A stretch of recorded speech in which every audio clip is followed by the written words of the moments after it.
Okay, so I'm going to give you my take on the larger picture of what's going on both here in America and around the world. Uh, I'm giving you this because I've spent time living in Mexico, I've spent a little time living in South America, I've traveled over the US. I graduated with a 4-year degree in both ceramics and cultural anthropology and physical anthropology, which is basically the study of human ancestors. So here we go. Here in America, our farms are mass production GMO farms, large fields of corn, large fields of soy. There's not really a whole lot to actually substantiate human existence here within the United States. We've lost a lot of our small farmers, a lot of our small CSAs. We've lost a lot of our gardeners. Side note, during World War II, it's actually women that supported communities by building gardens because there wasn't enough food. So, to continue.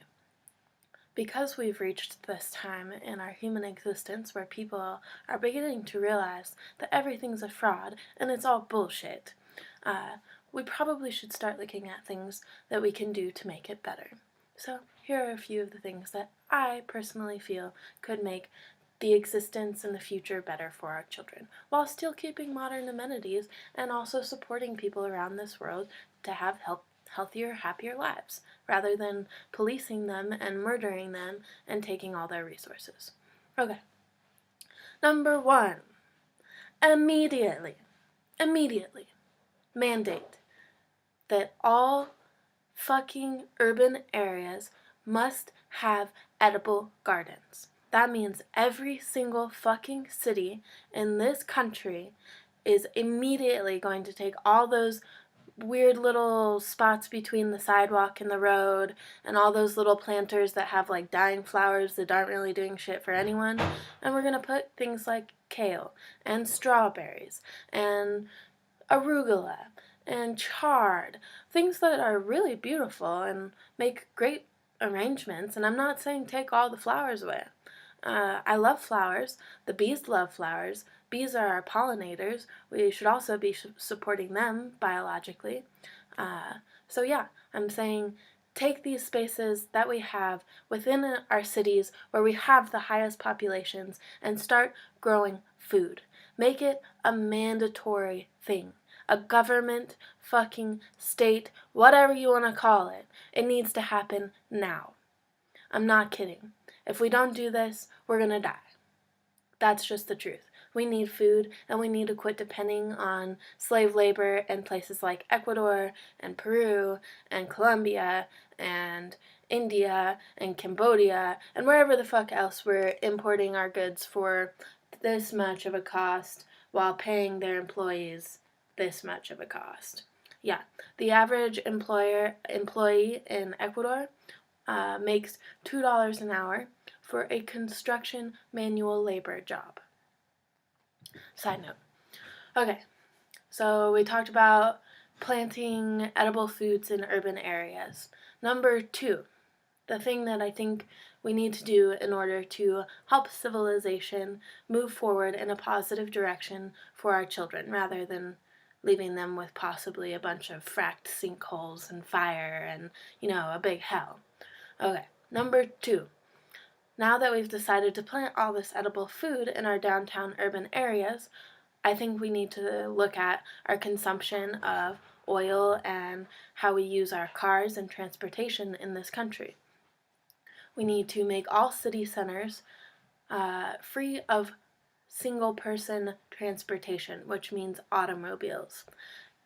Make all city centers functional for skateboarders, scooters, rollerblades, bicycles, and have public transportation, i.e. autobuses.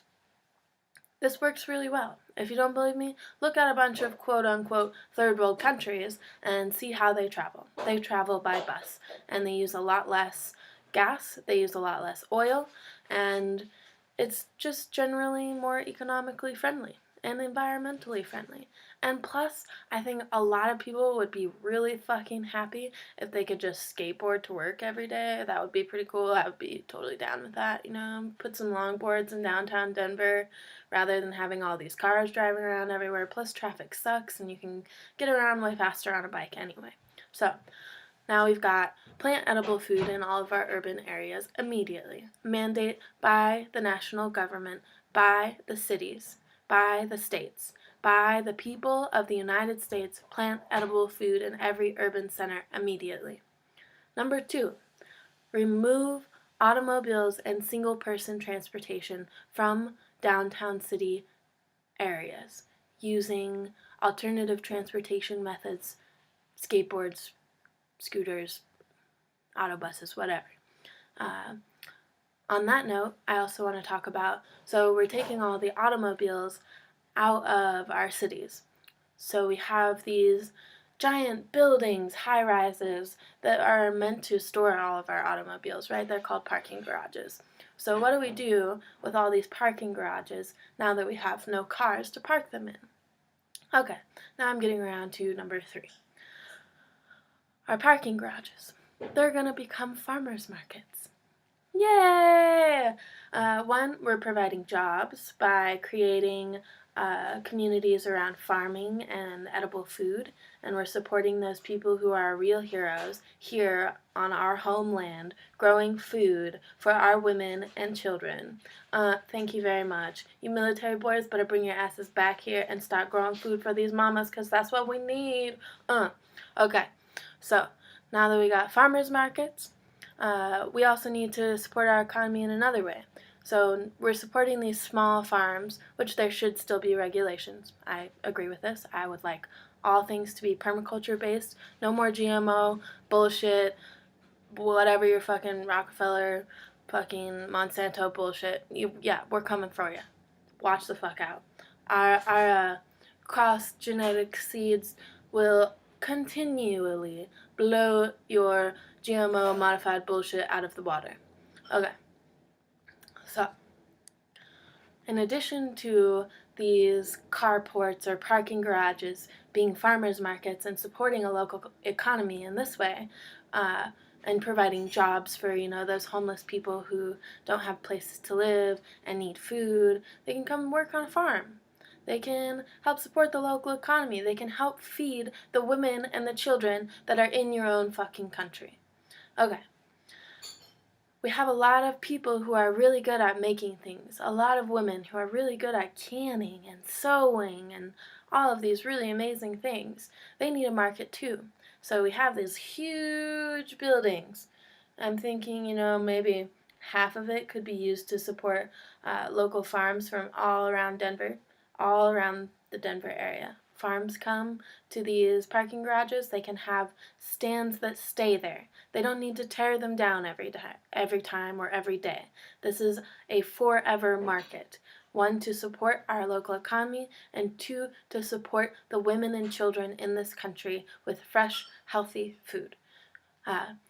And so if we're only using half of those high rises for food farmers market productions, we can use half of those parking garages to support local artisans, people who are making crafts like soap or toothpaste or home canned goods, which will, 1, give people more jobs, and 2, support more local communities and local economy.